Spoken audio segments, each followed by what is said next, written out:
Hello everybody, I'm Rowan6 with Rowan6 Entertainment, and welcome to a new series, a audiobook series of my fanfiction, The Dragon Hero Dovahkiin.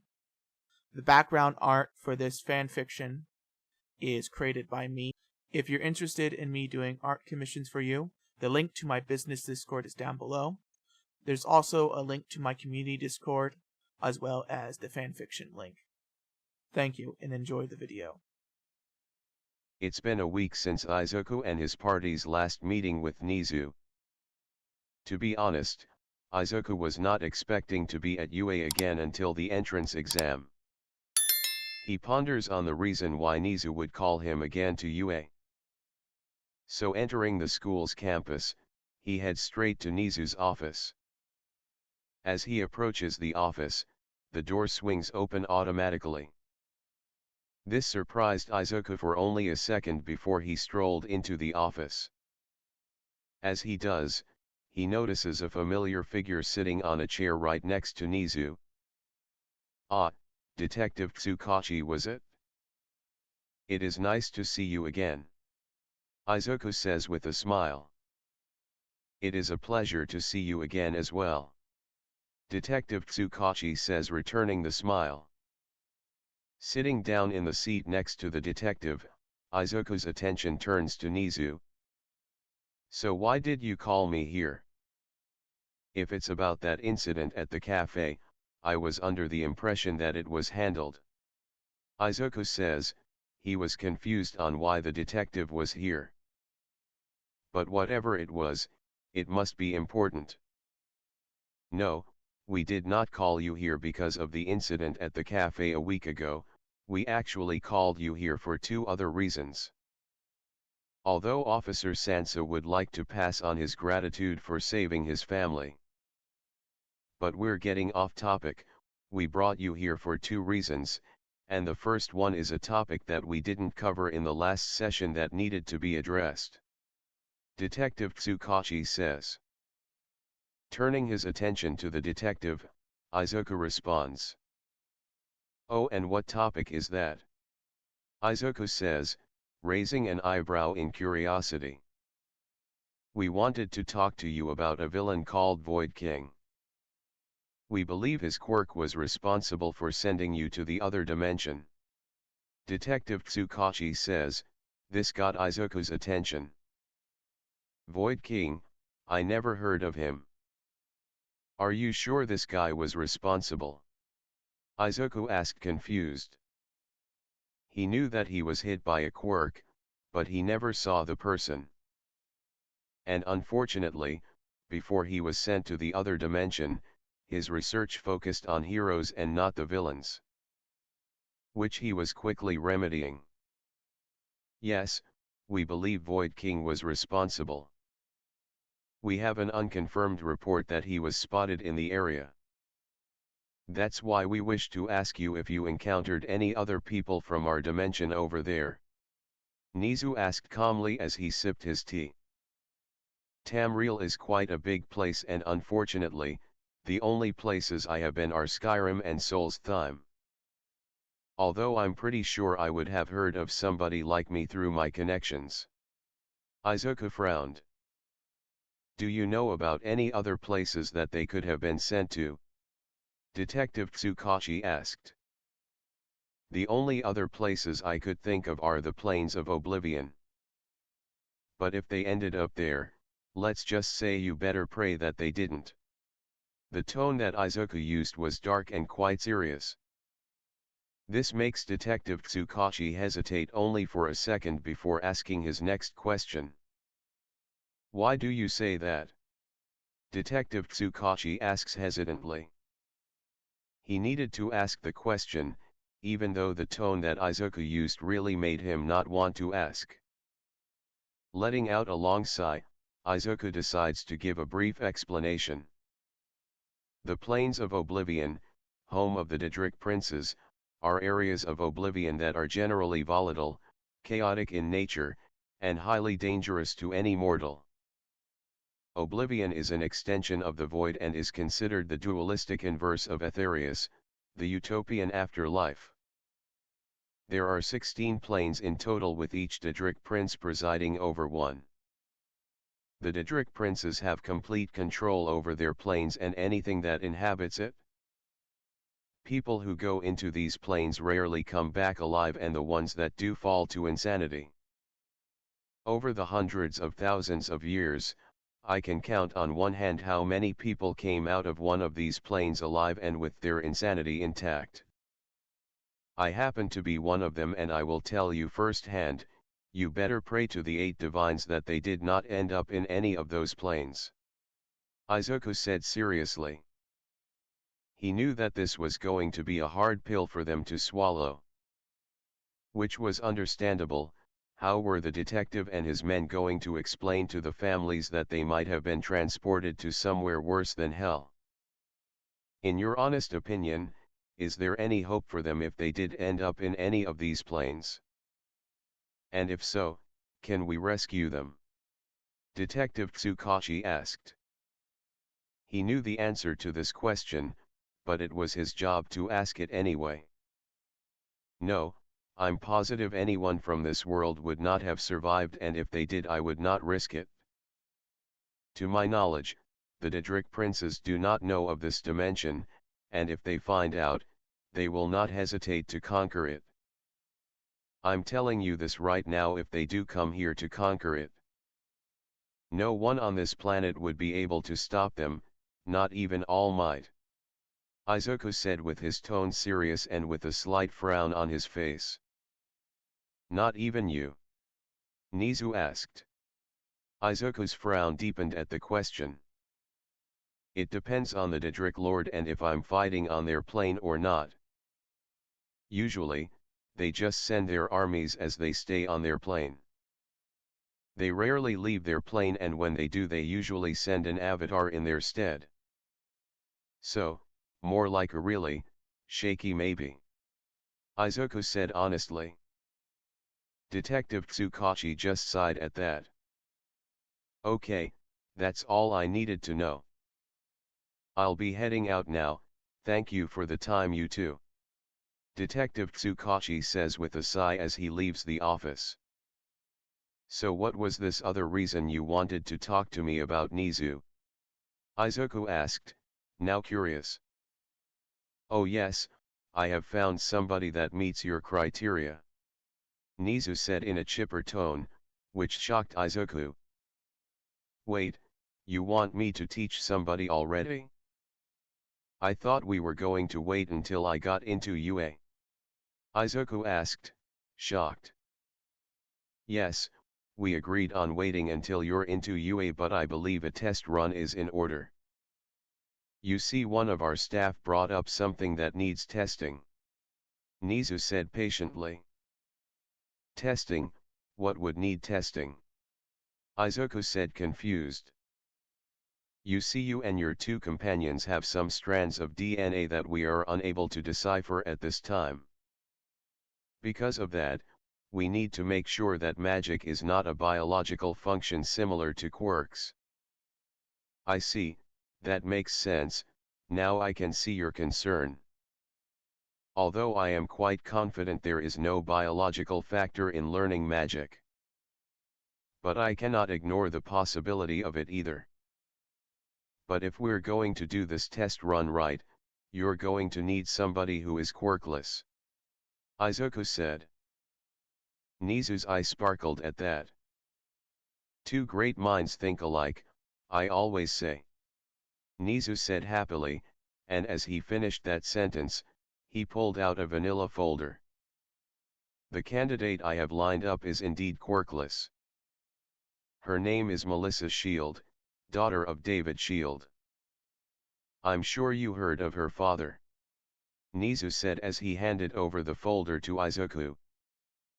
Picking up the vanilla folder and opening it, Izuku starts to speak. Yes, I believe I do. He's All Might support technician and first sidekick. Izuku said, now focusing on what was in the vanilla folder. Seeing this, Nizu decides to wait until he's done with what is in the vanilla folder. So, pouring himself another cup of tea, He waits patiently for Izuku. She definitely has the intelligence for it thanks to her mechanical background. And her physical shape is quite decent as well, although we will need to work on that. All in all, a good candidate. But don't think I can't tell what you're doing. Izuku said, his eyes narrowed. Oh, and what am I doing? Nizu asked as he quirked an eyebrow and sipped his tea. Izuku just narrowed his eyes at him further. You're trying to play on my feelings, obviously. You're hoping to get more information on magic.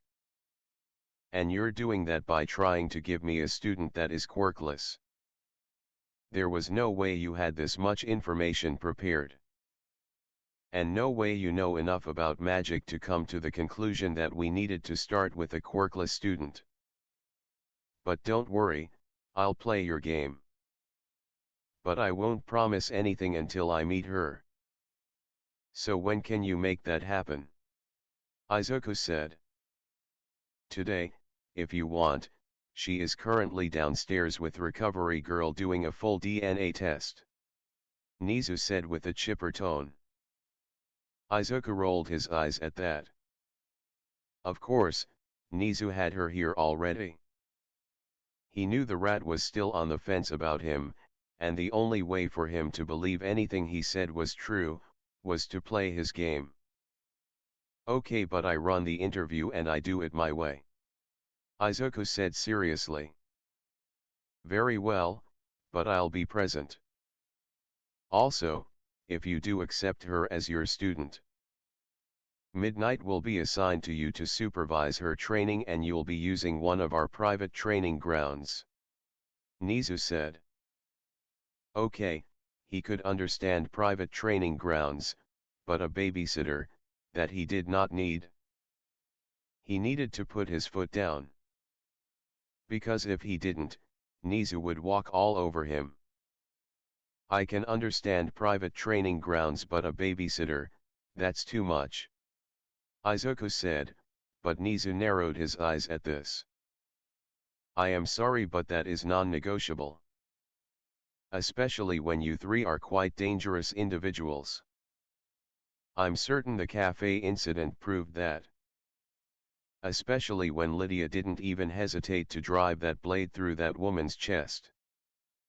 Even if you claimed it was enchanted to be a non-lethal weapon. The fact that she didn't even bat an eye when she did it proves that she has done it enough times that she's been desensitized to such an action. Nizu says. Izuku quirked his eyebrow at that. I thought I made it clear during our last meeting. We didn't just kill monsters and dragons, but also people, even though they were bandits and monsters in human flesh. The only reason we didn't kill those guys in the cafe was because we didn't want to be charged with murder. Now, before you attempt to use that against me, all that happened in another dimension, which is technically out of your jurisdiction. And before you attempt to disqualify me altogether about being a hero. Do not forget about our lustrous number 2 Endeavor, who has enough villain kills underneath his belt to build his own public cemetery. Izuku says, his face and his eyes narrowed. This is all true, but you must understand my position, you are a completely unknown factor. All the information we have on you and your abilities is what you gave us. There's no way for us to verify that information besides a lie detector test, which given enough time, you could theoretically get around. So if you were in my position, would you not be asking the same? Nizu asked seriously. Izuku knew that he was right and that he had a point. So, after letting out a long sigh, Izuku decides to concede. Very well, I agreed to your conditions. Izuku says, slumping into his chair in exasperation. Then we are in an agreement, she should be up here in 5 minutes. Nizu says, in a chipper tone. 5 minutes later. Melissa was confused, she just finished going through a full DNA test. She could not understand why it was necessary for such a test, she was quirkless after all. The fact that Recovery Girl was tight-lipped about it made her even more confused. She was starting to question why she was even here. All she knew about what was happening was that Nizu was apparently opening an experimental hero program for quirkless individuals and people with weak or useless quirks. The only reason why she was the first candidate was because Nizu wanted to repay a debt to her late mother. So when she heard about this, that fire that she thought she lost a long time ago flickered once more.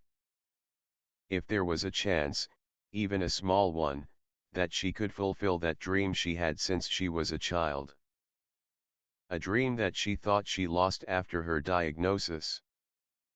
This small opportunity, even if it didn't pan out, she knew if she didn't take it she would regret it for the rest of her life. So now she was here in the halls of UA, the same school that All Might, her uncle, the symbol of peace, learned from. She could not help the small amount of hope rising in her chest. However, when she approached the principal's office so she could have an interview with the teacher that she would be learning from, she could not help feeling nervous. It also did not help when the door swung open automatically, causing her to jump. And it only made it a bit more embarrassing when she could hear the laughter of Nizu inside. Grumbling about crazy rodents, she entered the room. Surprisingly, though it was darker than she had expected. The windows seemed to be closed and the lights were turned down to the minimum. Entering the room further, she looked around only to see a single chair in the middle. She could not even see Nizu even though she was sure that she heard him in the room before. "Sit, please." The voice she heard was soft, but young, kind, but firm. She did not recognize the voice but obeyed nonetheless. Sitting down on the only chair in the room, she could not help but fidget. A couple of seconds passed before the voice spoke up again. "What is your name?" the voice said, seemingly coming out of nowhere. "Melissa Shield," she managed to say, and without any conscious thought. "Do you know why you're here?" the voice asks. Again, almost on instinct, and like it was completely natural, words started spilling out of her mouth. "For an interview, I was told by Nizu that he was starting a hero program up for the quirkless and people with weak or useless quirks," Melissa said with a hint of confusion in her tone. "This must be his quirk, the ability to not lie and not have the choice to respond. UA must be worried about security if this is the case," she idly thought. "What is your idea of what a hero should be?" the voice asks, and like the times before, the words seem to flow out of her mouth without any effort on her part. "A hero is a person who saves people with a smile on their face, not for money or glory. Only because it's the right thing to do," she said happily, and felt more confident that she was going to pass this interview and that spark of hope growing a little hotter in her chest. "Do you think you could become a hero without a quirk?" the voice said, and the question shocked her. But what even more shocked her was what came out of her mouth next. "No," Melissa said as tears threatened to leak out of her eyes at that simple word. She fucked it up, she ruined her only chance with that simple question. But the man's questions did not stop there. "Why do you think you cannot become a hero without a quirk?" the voice asked calmly and with a hint of sympathy. Why was he sympathizing with her? How could he has a quirk. But like many times before, she was forced to answer. "It's what everybody says, my father, my uncle, my friends, every single person around me. How can somebody useless become a hero?" How can somebody as worthless as me become a hero? Tears were now streaming down her face. All her fears and doubts all out to bear for this man to see. Then why did you come here? The man asked, now stepping into the light for her to see. He was wearing dark green robes with plate armor underneath. The plate armor has Nordic symbols and his piercing emerald eyes gleamed out from the slits of his helmet. When she looked into the man's eyes, his eyes shocked her.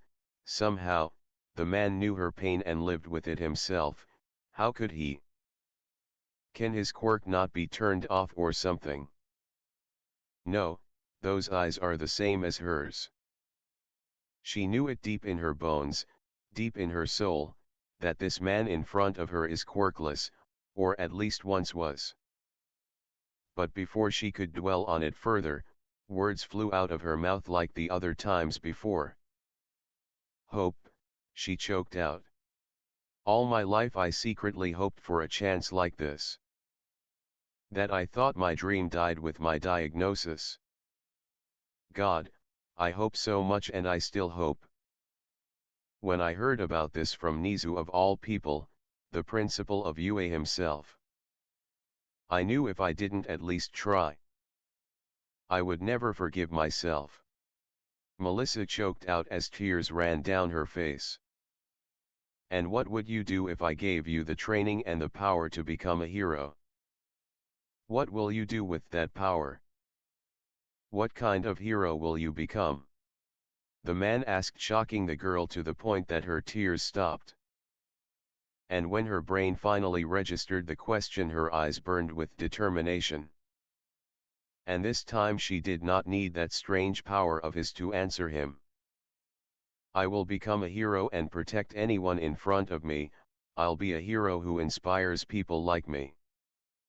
I will give them hope for a better tomorrow, and show them that I am not worthless. Melissa said with the fires of determination burning in her eyes. The man stood there for a good minute as he stared into her eyes. But eventually, the man waved his hand and a bright light surrounded them for a second. Now instead of an empty and dimly lit room, she could see that the room was at a normal illumination and Nizu was sitting behind his desk sipping tea. Good, so I assume that you approve of her? Nizu asked. Yes, I do, but before I say anything else I think I should introduce myself. That same voice spoke out again. The voice came from her right side. Looking over, she could see a young, muscular green-haired boy around her age. His presence was calm and peaceful but had a strength of power behind it. It reminded her of her Uncle All Might's presence, although slightly different. It was strange, it was somehow unique but familiar at the same time and somehow more real. I am Izuku Midoriya, the Dragonborn, the hero of Skyrim, the slayer of the dragon Alduin the World Eater, the hero of the Dawn Guard, slayer of the vampiric Lord Harkin, the savior of Souls Thyme. And the man who defeated the first Dragonborn. And also a fellow quirkless, at your service. Izuku said with a flourish of movement and a deep bow. Melissa could only stare dumbly at him in shock. You're quirkless, but how? You just used one on me, and what's with that ridiculous introduction? Do you really expect me to believe you actually have those titles? Especially when it sounds like it came from a fantasy novel.